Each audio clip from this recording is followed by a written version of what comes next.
nhớ rằng tờ nói cho nó thọ xa xưa tờ họ xa bố xa chơi tờ tua. Rằng xưa tờ đặc khá làm gì này đùa ý rằng gì. Nó nọ của yếu cho nên là một cờ.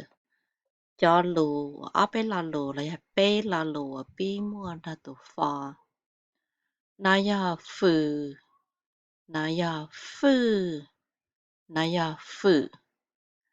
Giờ có giờ mong đỡ nó chỉ mong đỡ chỉ mua cho tụ phò là nó là một giá phừ là nó nè.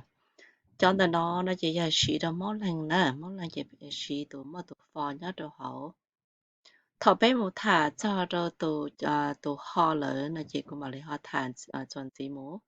Đó chỉ tại nó chỉ biết là một cái tụ phò vậy thêm một cho nó nhá đồ hậu.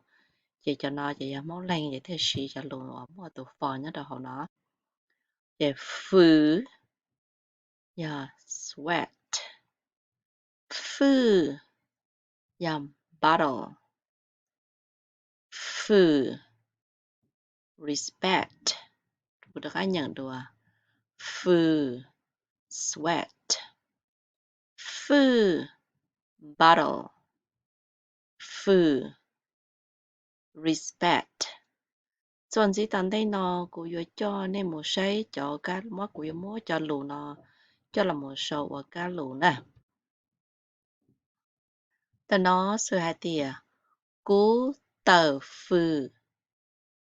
I am sweating. Cú bỏ lưu phừ. I see a bottle.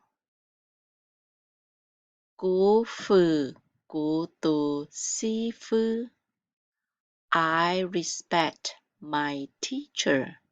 Cô cho cá nhân đổi ý số. Cú tờ phừ. I am sweating. Cú bỏ lưu phừ. I see a bottle. Cú phừ, cú tù si phừ. I respect my teacher. Chế bế kế cờ là sau lì nọ sư. Bế mà lì họ sao cá tàu lử cờ đón bầu chia tàn đây nọ xin chi đùa lử rõ.